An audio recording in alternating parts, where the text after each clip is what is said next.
Hello and welcome. You're with us here on BT Brainstorm. Today we're taking a closer look at the BT 500, the special issue that's now on stands and is a much awaited look at which companies are rising higher in the ranks and which ones are not. Joining us is the entire team that's really put this fabulous issue together. I've got Saurav Majumdar, the editor of Business Today magazine. I've got Alokesh Bhattacharya, the managing editor of Business Today magazine, Anand Adhikari, the managing editor, and Dilasha Seth, assistant editor. Thank you all for being with us. Saurav, Alokesh, why don't you set the tone first and share with us really the context, of the BT 500. Saurav, I know it's an issue that is much anticipated. It's an annual event, but particularly this year, give us a sense of really what went into it and, what were some of the major takeaways from the BT 500 this time around. Yes, thank you, Abha. We know the context within which BT 500 is coming out this year. The markets are absolutely on a roll. New investors are thronging the markets. The stocks are taking new highs every day. In that background, the BT 500 is a particularly relevant issue because it talks about India's most valuable companies based on average market capitalization. And that's a broader, much more dependable metric because it takes into account average market cap rather than market cap per se. Now, I'll just tell you some of the interesting data which we found this year. Because the Sensex, the period in consideration is, of course, October 1st, 2020 to September 30, 2021. That is the period under consideration. And during that period, Abha, as we know, the markets have risen 55.32%. Okay, and indicative of that, the average, the total aggregate market value of the BT 500 companies has also gone up over 43%. So it's an average, it's a rise in market value sharply. Within that, of course, there are nuggets where, segments have taken a knock, etc., which we will go through during the course of this show. But the interesting part is there has been a significant upturn in the aggregate market value of the BT 500. And that's the very interesting part, which is a big takeaway this year as well. Of course, the top three, Reliance Industries, Tata Consultancy Services, and HDFC Bank, remain where they are. Those are the three most valued companies in the BT 500. They're followed by Infosys and Hindustan Unilever in fourth and fifth position. There are two interesting entrants to the top 10, which is also something we can discuss, which is Bajaj Finance at number 9 and State Bank of India at number 10. Okay. So two big names from the BFSI sector come into the top 10 this year. Another interesting point I'd like to put forward before we start off the discussion. We started BT 500 in 1992. That year, Tata Steel was the topper, number one company, with market capitalization of 5,726 crore. This year, the topper, Reliance Industries, is valued at 14.048 lakh crore. Right. So we know, the distance the markets have traveled. So this is the broad context under which BT 500 comes in, and it must be, I hope the readers like this issue. And just to add what Saurav said, Abha, the entire market cap of BT 500 companies is around 200 lakh crore, and the entire market cap of Bombay Stock Exchange is 270 lakh crore. Right. So almost 75% of the market cap was covered in our BT 500 issue. That's fantastic. I love all these points of reference that you're sharing with us to really give us a sense of, the kind of insight that one will get from this issue in terms of the kind of companies that are creating value and wealth for investors. Alokesh, what was the methodology that you undertook this time while putting the issue and the list together? So the methodology actually, like Saurav said, we started in 92 and the methodology has remained the same, right? It has always been average market capitalization and the time periods have varied at different parts of this 30-year journey. Initially, we had started with, a certain time, let's say 31st March was the market cap on that day. Then it came to a 3-month kind of period. Then it came to fiscal year average market cap.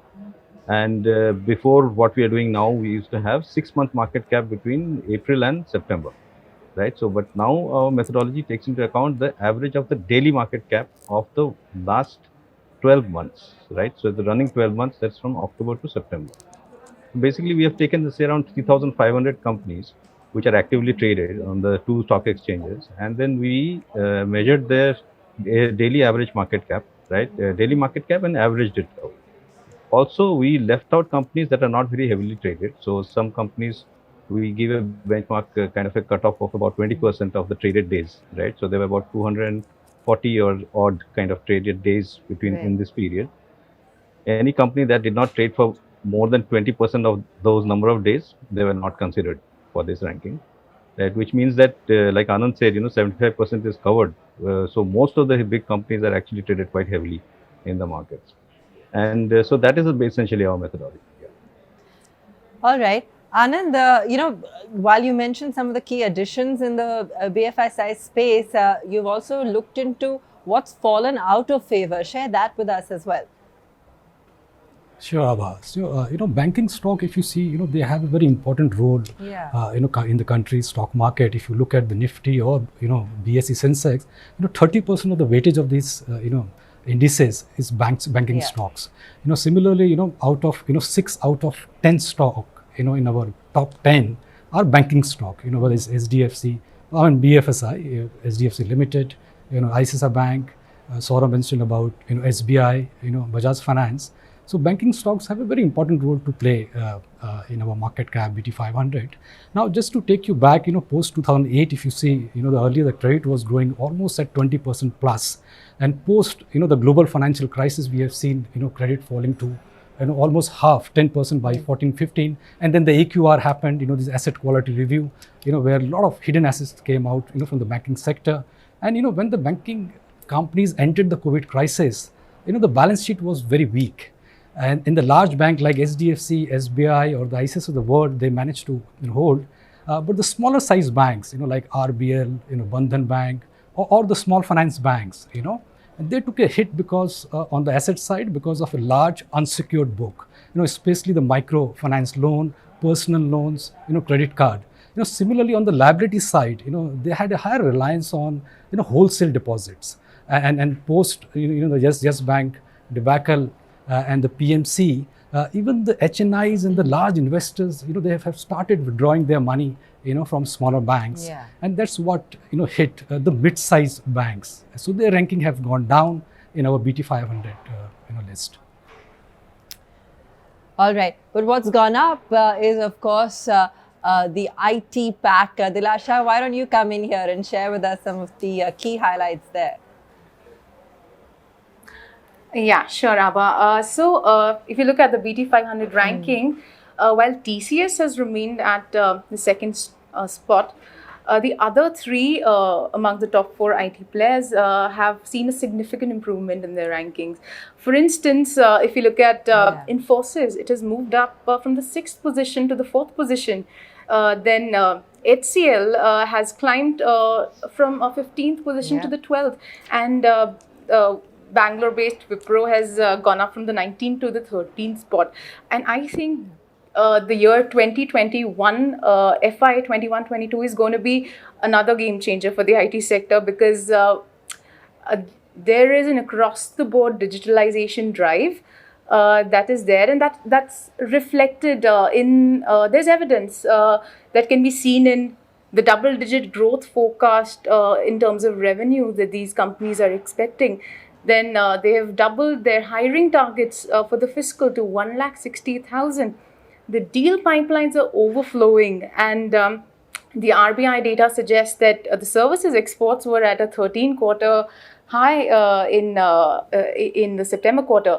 So looking at all these things, I would say that while last year was great, the current fiscal is going to be even better for the IT players. And as TCS boss aptly put it, it is a once-in-a-decade opportunity for the sector. Absolutely. Saurabh, where do the Adani group of companies fit in on the list?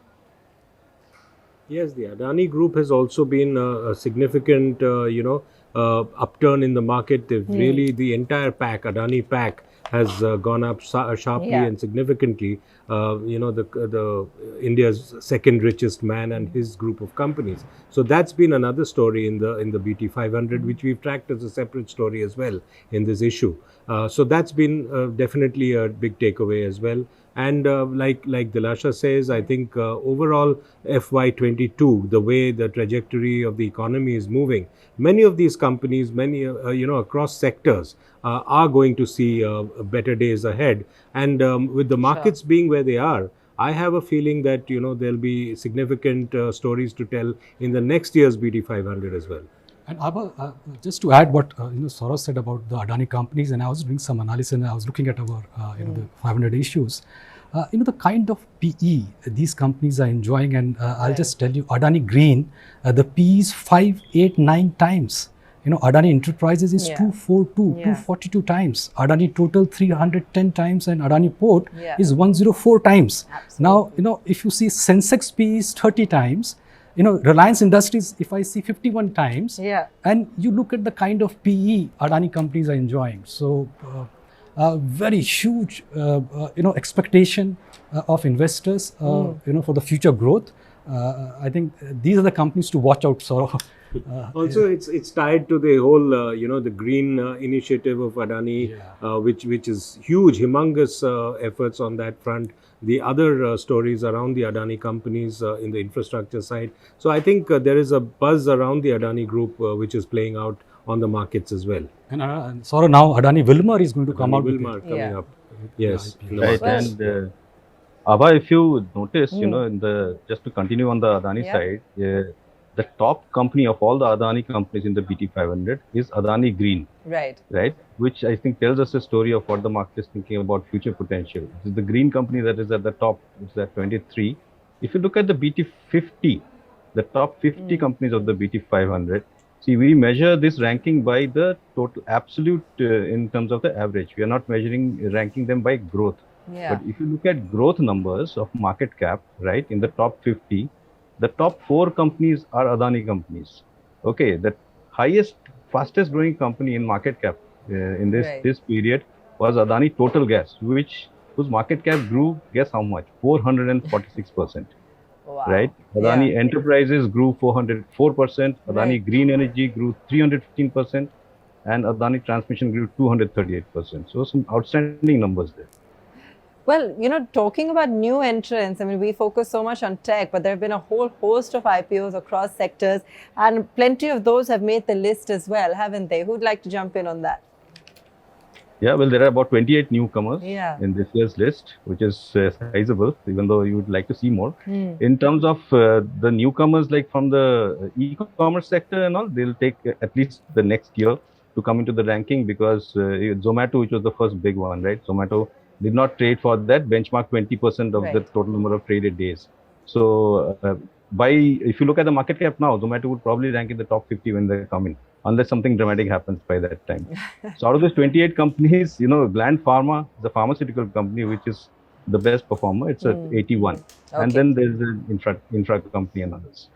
So what about Tata Consumer Products? So that's the other one that you've looked at in great detail. Anand, Saurav, would you like to share a little bit more on why Tata Consumer continues to be a darling of the stock markets? Tata Consumer, Abha, is a story in itself. After the consolidation of the businesses which has come under the Tata Consumer brand. I mean, consumer play is really the flavor of the month right now. So investors are loving what Tata Consumers is doing. Consolidating the businesses, sort of re-energizing many of the brands, leadership taking strategic calls on the future. So I think that story is Tata Consumer. In fact, it has grown 100% in terms of market cap. So I think there's a story there which has really played out, and we've done a separate story on Tata Consumer as well in this issue. Because I think what investors are valuing is the fact that there is a focus. There is a consolidation which the group has undertaken, and there is a strategic road ahead which is clear for shareholders. Shareholders love clarity. So I think that whole cleanup which has happened under the Tata Consumer brand is what investors are valuing. And I think about there, just to add, tea. Yeah. If you see tea part, and the salt was already there, Right. within Tata's, and they were doing very well. But I think things which the investor is going to watch out for is the pulses and the water and the other new businesses and the e-commerce part. Right. They've also Right. got the big basket. Yeah. So these are the new things which I think we want to see scale happening going forward.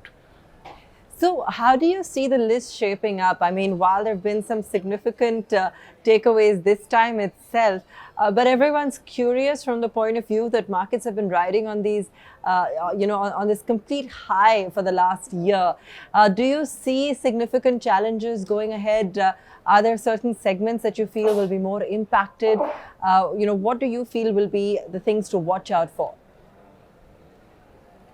I think overall, as we have discussed, the trajectory is on the upturn, right? I mean, there is a secular upturn in the markets, barring interim corrections, and we've discussed this in many of the shows over time. Yeah. But I think one area which we need to keep a close watch on, of course, Yeah. is the BFSI sector, particularly after the moratorium sort of plays out, and how banks are going to look at that. While there has been a lot of cleaning up there, and Anand can discuss Sure. that in more detail. Yeah. But I think that's one area we will need to keep a close watch on. And I think overall there are stories which are playing out, which I think the overall trajectory is looking fairly good.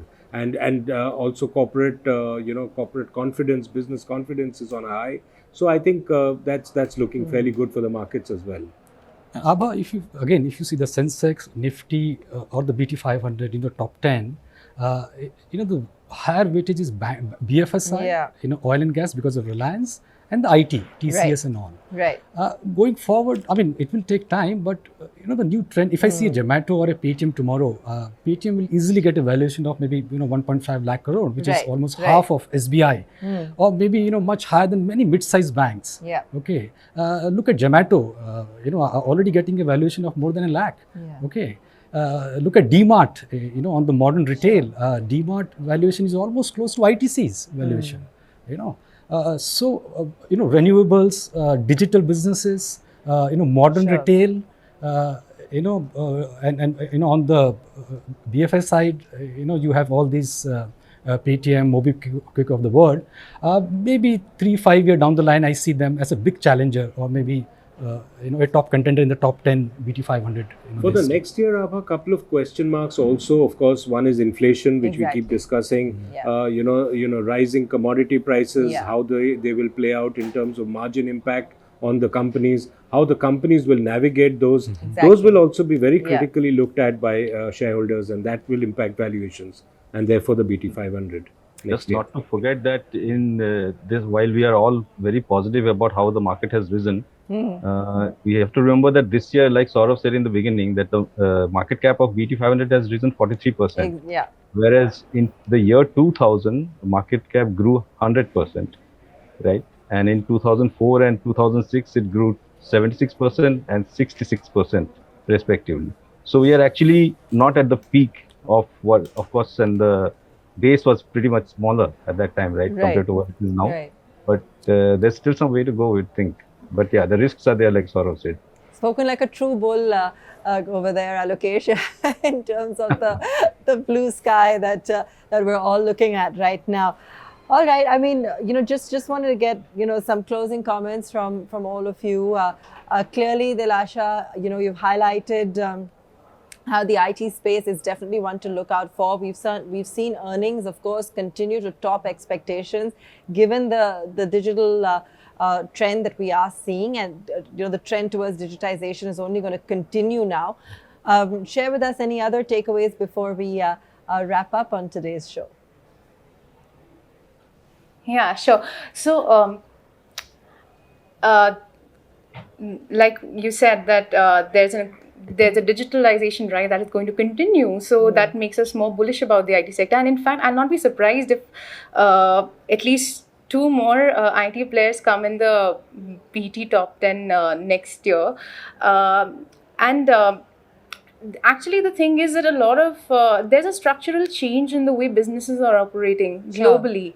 The traditional businesses are switching to online. They're moving online. For instance, retail or education, for instance. They're all your traditional offline businesses, but now because of the pandemic, they are moving online. Similarly, your aviation, if you talk about airlines, globally everybody's moving for contactless check-ins, even Right. for hotels.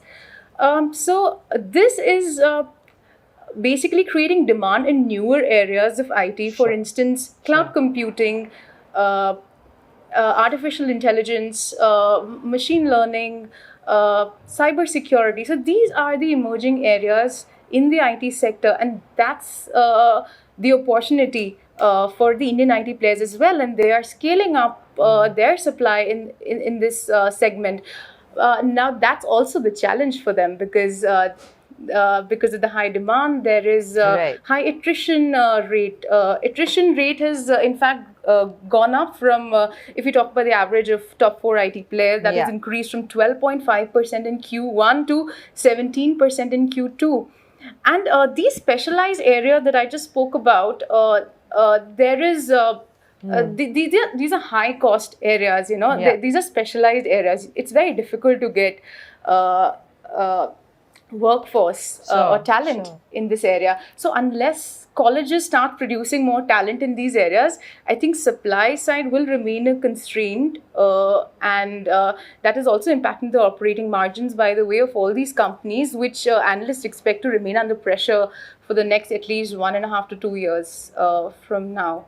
All right. So yes, like I said, the focus is the newer areas: Okay. cybersecurity, AI, machine learning, and cloud. Fantastic. I mean, I was just taking another look at the issue, and PSUs. I mean, since we're talking about new areas, what about the old sort of? Where does the old economy figure on this? I think the old economy pretty much, if you see the top, sectors which are contributing, that is, there is oil and gas, which is very Sure. much there Yeah. in the major contributing. So there are a lot of PSUs there. I think PSUs are also realizing, I mean, looking at an overall picture here of the economy, the PSUs have also realized the way to, the road ahead has to be like Dilasha mentioned. A lot of these companies, including public sector organizations, are looking at, sort of rationalization of their strategies, looking at digitization Yeah. and stuff like that. And remember, I mean, next year, hopefully by this time, we'll be discussing also the advent of LIC in the markets. Exactly. So that's one PSU which the markets are waiting for with bated breath. And I can tell you that's going to be an event to look out for and definitely play a role going forward. Talking So- about, so just much to for add to what PSUs. just to add to what Saurav is saying, on the old economy, if you look at, like he mentioned in the beginning, Tata Steel was number 1 in 1992, right? It was with a market cap of 5,700 crore. If you look at Tata Steel in this year's ranking, Yeah. it's at number 32, and its MCAP has grown 143% in the last 1 year, and it has crossed 1 lakh crore in Right. market cap, which means that the old economy companies with sound fundamentals are still doing very well, right? And just like, because they, as well as banks, like Anand said that there are so many banks in this year's top 10, 6 BFSI companies are in the top 10. It's the highest ever in the 30 years of our ranking. Right. It is the highest Wow. ever. Last year we had 5. This year we have 6 companies of the top 10 from BFSI. And Bajaj Finance is a new entrant. So BFSI, on the back of digitalization and the IT spends that are happening, really are the things that are going to rock this thing. Also, if you remember that IT in India really took off in the year 2000, right? When the Yeah. Y2K problem happened. Y2K. And if you look at the BT 500 ranking of 2001, that was the first year when an IT company became number 1, right? And that was Wipro. And Infosys was at number 3 in that year, and HCL was also in the top 10. Thereafter, the IT companies really dominated the top rankings for several years before the banks came in. And it's only now that Infosys, with 80% increase in its market cap in the last 1 year, that it has come back to the top 5 after 5 years. So you can expect that to continue. So I think So I think BFSI and IT, like Alokesh mentioned, I think these are the two, themes which will continue to play out, Abha, Okay. going forward in the markets as more and more, interplay of these two segments like IT and banks getting into getting more and more tech savvy and various other demand plays for IT companies as companies digitize more and more. So I think these two themes very much going to contribute to future BT 500 issues as well. And Abha, you asked about the the PSU side, with SBI at the 10th, and I was looking at the list. Then you have Maruti again, Suzuki is the majority partner at the 15th. Then you have ONGC, Power Grid, NTPC, and Indian Oil and all.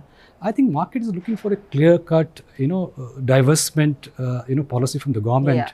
Many times we see some small dilution, and then again, another dilution comes. I think they need some certainty there. How either it should be a complete, sellout, or if it's like piecemeal kind. I think that brings a lot of uncertainty. Sure. And SBI being there at the 10th shows you just look at the kind of super app they came out. That we can see only from SBI, so that's they are there at the 10th spot, but the rest of the PSUs I think are down below. Gentlemen, and Dilasha, we're completely out of time, but thank you all so much for joining us and taking us through some of the highlights of what's been an extremely revelatory issue. Lots of interesting themes, to keep track of going forward as well. That's all from us on the show today. Thanks so much for watching. If you like the video, do like, comment, share and subscribe.